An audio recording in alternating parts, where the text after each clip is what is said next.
Ô Marie conçue sans péché,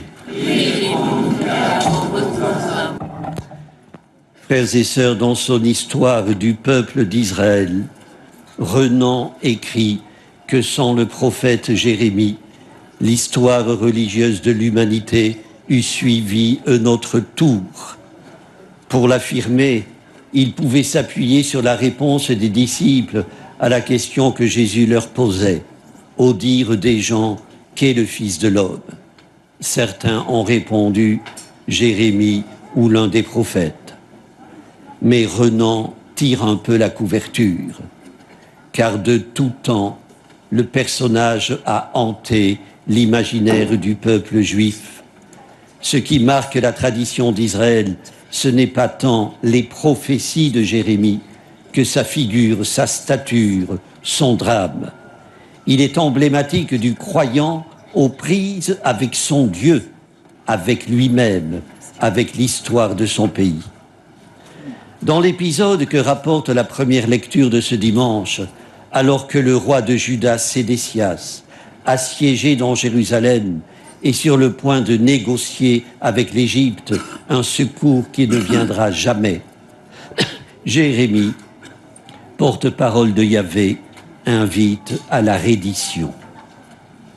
Arrêté, considéré comme un défaitiste, un traître, accusé de porter atteinte au moral des armées et du peuple, il est jeté, sur ordre de Sédécias, dans une citerne pour y mourir. D'ordinaire, les géants de la Bible sont entourés de petits personnages dont les noms ne nous sont pas connus. Celui qui secourut Jérémie nous est connu.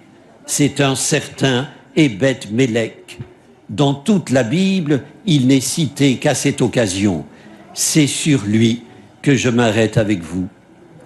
Ébed-Mélec, attaché au palais royal, était un eunuque, c'est-à-dire un méprisé, traité comme un arbre sec par Israël, un rebut de la société.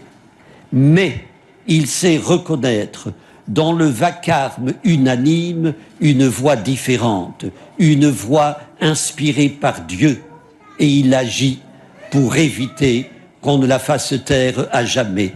Il va trouver le roi, parvient à le convaincre et obtient d'aller délivrer Jérémie. Son geste fait écho à la prière du psalmiste. Il m'a tiré de l'horreur du gouffre, de la vase et de la boue. Il m'a fait reprendre pied sur le roc. Il a raffermi mes pas. Un geste qui, lors de la prise de Jérusalem par les Babyloniens, lui vaudra d'avoir la vie sauve. Frères et sœurs, Dieu épargne les siens. C'est d'un exclu, d'un maudit, d'un étranger qu'est venu le salut de Jérémie. Ébed-Mélec, préfiguration du bon samaritain. Sédécias, préfiguration d'Hérode et de Pilate. Frères et sœurs, l'histoire ne se répète pas, mais les situations dramatiques, elles, se répètent. Irrité, en même temps que fasciné par Jérémie, le roi de Juda n'avait sans doute pas envie de faire mourir le prophète, pas plus qu'Hérode d'éliminer Jean-Baptiste, Pilate de faire supplicier Jésus. Mais Sédécias était un indécis.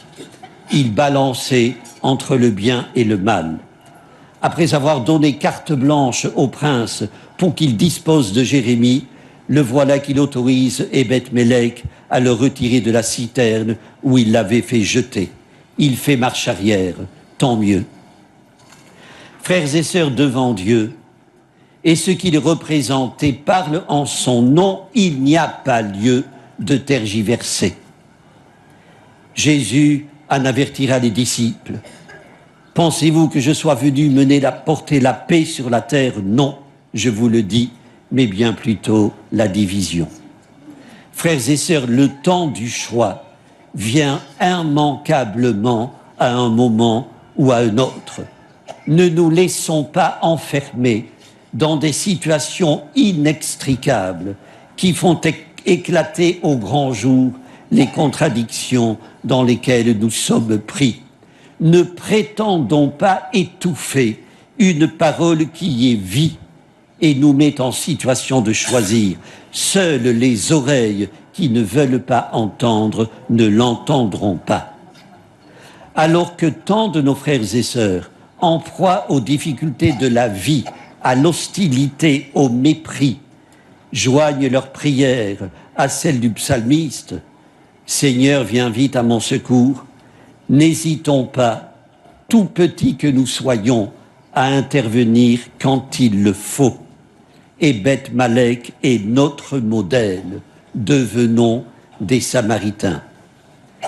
Frères et sœurs, demandons au Seigneur qu'il nous délivre de nos atermoiements bien trop prudents, qu'il nous préserve de nous cantonner dans une pleutre neutralité, que notre oui soit franc et sonore, libéré de faux fuyants et de flagorneries, que les yeux fixés sur le Seigneur, nous participions avec endurance à instaurer en ce monde la paix qu'il nous a commandé d'y établir. Amen. Amen. Prions le Seigneur. Dieu qui aime la droiture, convertis nos cœurs par ta parole de feu. Garde-nous des compromis faciles, des silences malhonnêtes, d'une paix qui ne serait qu'indifférence. Ainsi nous aimerons la vérité qui était en Jésus.